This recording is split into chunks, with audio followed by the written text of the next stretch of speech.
सर्वांना जय भीम, जय शिवराय, नमस्कार। आज आम्ही वंचित बहुजन युवक आघाडी पुणे शहराचे पदाधिकारी पुण्याच्या काँग्रेस भवनच्या इथं काही वेळापूर्वी आलो होतो।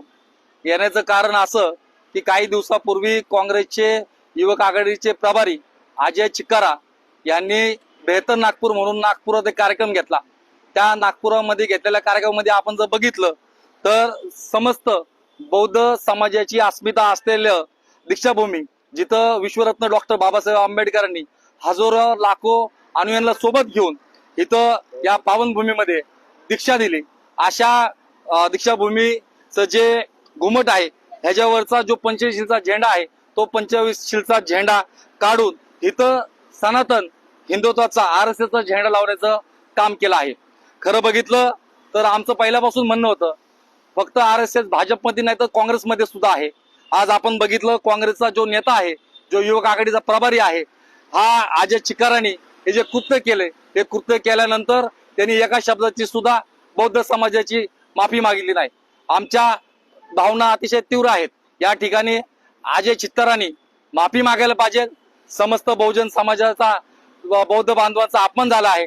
तसंच विश्वरत्न डॉक्टर बाबासाहेब आंबेडकर यांची विचारधारा आणि तथागत गौतम बुद्धांचे विचार यांनी अपमानित केले आहेत आणि हा अपमान पूर्ण भारतवासियांचा आहे। माझं आज काँग्रेस भवन इथं येऊन साधारण अनेक तासांपूर्वी आमच्या काही लोकांशी, काँग्रेसच्या लोकांशी बोलणं झालं की आम्हाला या बाबतीत अजय चिकारांना भेटायचंय, मात्र ते कार्यक्रमाला लोक आले नाही। पण काँग्रेसचा जो नेता आहे अक्षय जैन यांनी आम्हाला भेटण्यास नकार दिला आणि त्यांनी पोलिसांना बोलून घेतलं। पोलिसांनी पूर्णपणे आम्हाला नजरकैदेमध्ये ठेवल्यासारखं केलं।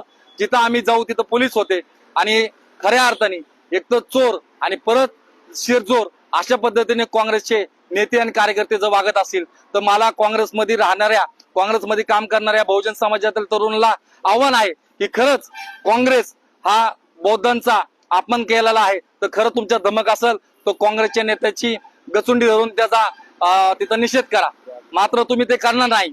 आमचं एवढंच म्हणणं आहे, चुकीला चूक म्हणायला पाहिजे, बरोबर बरं म्हणायला पाहिजे। इथं अजय चिकाराची काँग्रेसने हकलपट्टी केली पाहिजे, अजय चिकारांनी माफी मागायला पाहिजे आणि त्यासाठी गेल्या 2 तासापासून आम्ही काँग्रेस वंचित आहे। मात्र काँग्रेसचे नेते, काँग्रेसचे पदाधिकारी, काँग्रेसचे कार्यकर्ते भेल्यात। ये काँग्रेस वंचित बहुजन आघाडी से डरती है और पुलिस को आगे करती है। माझं या व्हिडिओच्या माध्यमातून एवढंच सांगणं आहे, अजय चिकारांनी जोपर्यंत माफी मागत नाही आणि जोपर्यंत प्रदेश युवक कार्यकारिणी काँग्रेसची त्याचा राजीनामा घेत नाही आणि जर पुन्हा तो जर महाराष्ट्रामध्ये आला तर आम्ही महाराष्ट्रामध्ये वंचित बहुजन युवक आघाडी त्याला फिरून देणार नाही। इथंच थांबतो। आज अजय चिकारांनी जे काय कृत्य केलं त्याचा जाहीर निषेध करतो आणि चिकारा तू जर महाराष्ट्रामध्ये आला तर वंचित बहुजन आघाडी तुला महाराष्ट्रामध्ये फिरून देणार नाही। या व्हिडिओद्वारे तुला इशारा देतो। सर्वांना जय भीम, जय शिवराय, नमो बुद्धाय। बहुजन आघाडीचा